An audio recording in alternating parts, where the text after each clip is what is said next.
Hey, what's up guys? It's KZ Fox here. Today I have a short 10 minutes Tulen gameplay for you guys. Now, just before we jump into the video, just want to show you guys how much I've been using Tulen in my ranked games and how much I've been spamming him to farm those stars. To the point where if the enemy team knows I'm playing on the other side, they have to ban my Tulen. That's how I got the games on Arthur Mages at the time, as you can see. But mostly I've been winning with Tulen, and he's just really easy to use. I think you should do the same. As you can see over here, I'm like the server best Tulen on your screen over here, and I was able to achieve rank 2 on the NA server with Tulen just after 3 days. So that was pretty fast. Now let's jump into the game. We're gonna do a standard start. This game we're against Flash mid. I think Tulen can out trade Flash in mid any time, any day, so it should be a pretty easy matchup for us. We just have to watch out for their support because their support is a net. You don't want to get hit by a net wind cuff. That's pretty much all I need to watch out for.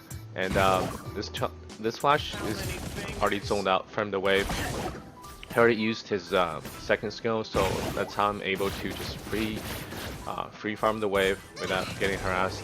And this Annette came over here. I know I was gonna get level 2, so I just chased her and out attacked her, zoned her away from the wave as well.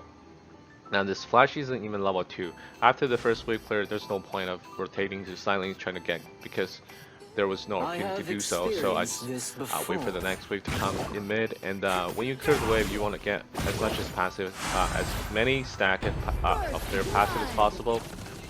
That's how you are able to do a lot of damage with the passive.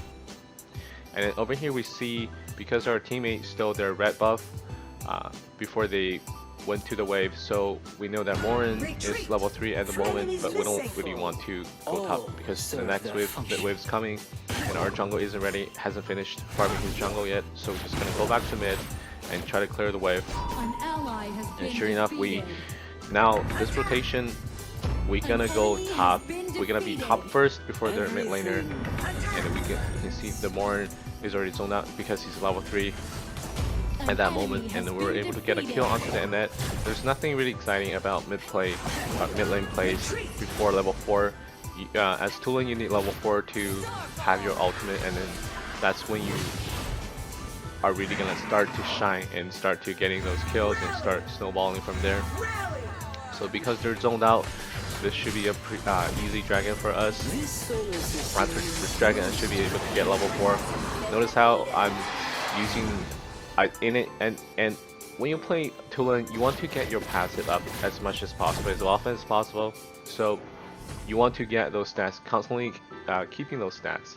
Each of your passive stacks is going to last for 10 seconds, and once you refresh it, like once you gain any new stacks, you're gonna refresh those stacks, so you can keep it for 10 seconds. So you want to constantly hit on something with your skills to keep those stacks up all the time. And over here we can see our team trying to engage onto them, and I was able to get an easy kill onto a net just like that. And this one should be an easy kill as well. Now the Slash has flicker, so that's why I use my second skill and my flicker to jump away from him. If I get hit by his ultimate second, that'll be way more than enough damage to kill me over there. So I just have to count for his flicker and then flicker before he flickers.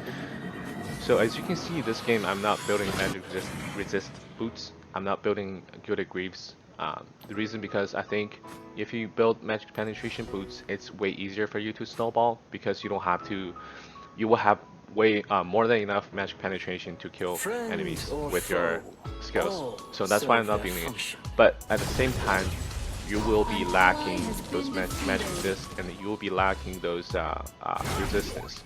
If you get crowd controlled, the chances are you're gonna be dead. So that's why you have to play very carefully, very passively.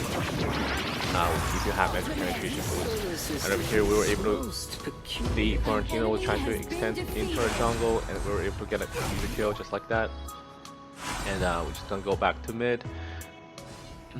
It really just start snowballing from there. From here, we have 3 kills, and we're level 6. So it's a pretty good start for us. And by this point, you don't want to get killed by the enemy team because you're worth more gold. It will be a shutdown for them, and they can have more gold. And over here we have just got a kill onto Morin, and over here because I got a kill onto the Morin with my ult, I could have just used my second skill first and then use my first, but I don't want to take that risk. Like I said, I want to play passive this game. I don't want to die at all. So that's why you notice how I've been using my passive over here. Once I have the full passive up, I use the first orb of my passive hit onto the flash, and then I move back a little bit. I try to reset the damage reduction for my passive, and then jump onto him again. That's how you maximize your damage with the passive. So that's something I'm going to cover later in next video or so. Trying to explain how to maximize Tulen's passive damage. So when you rotate to when you try to gank side lanes, you want to start building your stacks on your passive as much as possible. So over here our support ADC is inner jungle, so just get ready to start a fight. That's when you clear the wave over here, you just try to get some passives up. And because they're trying to gank me, again, I flickered before Flash could flicker. I have to count that for that extra distance that he can use his flicker to approach me. So if he use flicker over there and then do a full combo with Morin stun and that stun, I could be dead really easily. So I just have to I don't want to give away that kill that easily for them. And over here, because I think in the current patch, Florentino is still one of the best hero. Now, he will be nerfed in the next patch, but we have to wait for the next patch to hit. But right now, he's still really strong. As you can see over here, I'm using the Sentinel to stack my passive. I'm not getting my passive, I'm not activating my passive, but I'm just getting 4 stacks. I was gonna get ready to gank that Florentino with my 4 stacks. That was way more than enough to gank him, but my teammate ended up killing him, so I was needed over there.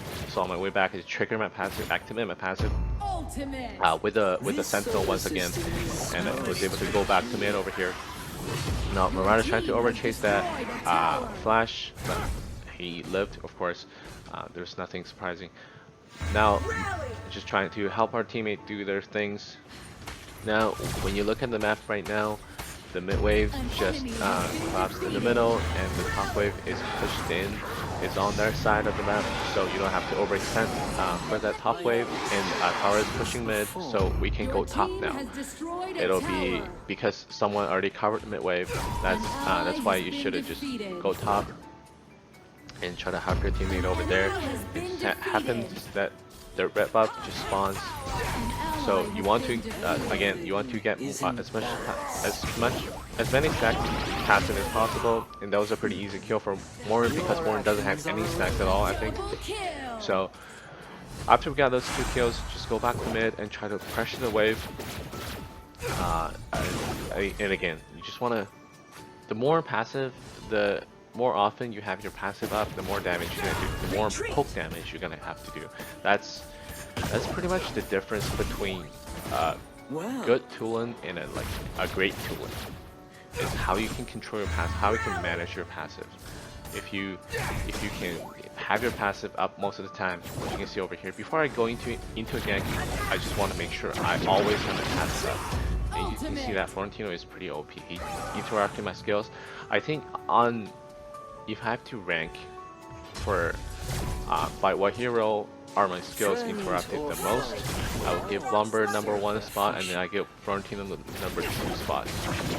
And over here, that was a pretty easy kill onto the net, thanks for her shield. So we were able to get our 1 more kill. I'm at 8 kills right now, and the game time is 8:30.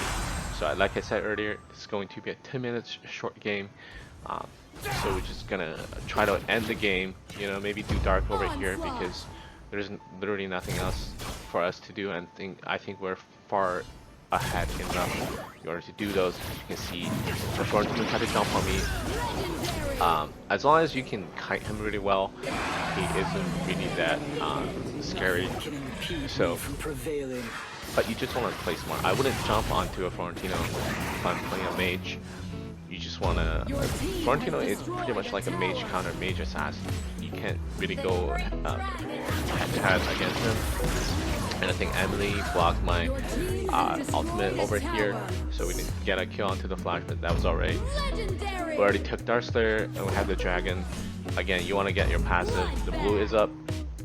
You want to get your passive up before you join into the fight. Passive is a huge damage.